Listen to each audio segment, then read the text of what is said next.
Bonsoir, bonsoir. Et meilleurs vœux pour cette année 2024 qui arrive après une belle année pour le commerce en 2023 à Monaco. Oui, le commerce s'est bien passé en 2023, ça a été une année positive.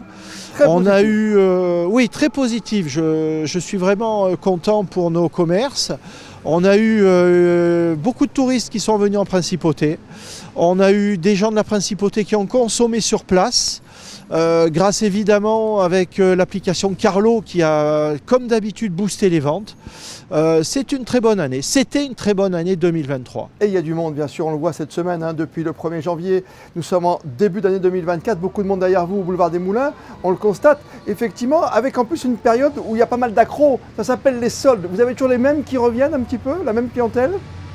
Alors oui, effectivement, il faut avouer une chose, c'est qu'on a un petit avantage par rapport à nos voisins, c'est qu'on les commence plus tôt et on les finit plus tard. Voilà. Donc c'est bien, oui, on a des gens qui attendent cette période pour faire des affaires en principauté, sachant qu'on a des commerces qui ont des produits de qualité. L'accueil est toujours excellent dans nos boutiques, donc effectivement on a une clientèle qui attend ça avec impatience. Ça veut dire que de l'Italie ou de la France, on vient chez vous parce qu'une semaine avant, on peut faire de belles affaires, je ne dis pas de bonnes affaires, mais de belles affaires sur des produits de marque notamment. Exactement, exactement, sur les produits de marque et pas que les marques.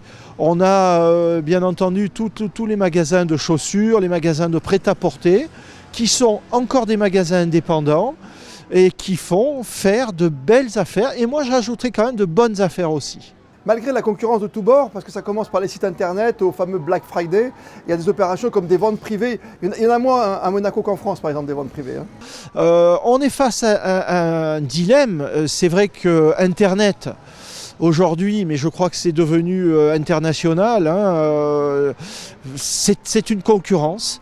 On est conscient du problème. Je connais beaucoup de commerçants qui sont en train de chercher à faire une activité supplémentaire justement pour faire une offre auprès d'une clientèle beaucoup plus large. Dans ces cas-là, on va vraiment sur l'international et sur l'extérieur. Mais c'est vrai que ça reste une concurrence Qui est là, tout oui, à qui est là, fait existante, qui est là. Voilà, qui est dans l'air du temps. Mais ça veut dire, exactement. quand je vous écoute, Alexandre Pasta, je me dis que on le voit dans certains commerces, on peut cumuler deux emplois. On peut faire, par exemple, je sais pas moi, un bar tendance avec une vente d'affaires de sport, par exemple. Une idée. Alors exactement. Je crois qu'aujourd'hui c'est la tendance et je dirais même plus qu'il faut le faire parce que ça permet de faire un supplément indiscutable à ces points de vente qui peuvent avoir des moments de trous de saison, de creux de saison. On peut penser au mois de novembre avant les fêtes, on peut penser au mois de fin janvier, début février, où c'est des périodes difficiles, où la vente par Internet peut faire un boost sur ces périodes un peu compliquées. Des magasins supplémentaires peut-être à venir, peut-être Boulevard des Moulins, rue Princesse Caroline, il y aura toujours de la nouveauté à Monaco en tout cas.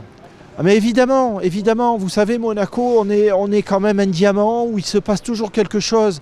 Et par nos commerçants, il y a toujours des gens qui ont envie de continuer d'ouvrir des magasins, qui ont envie d'ouvrir des commerces.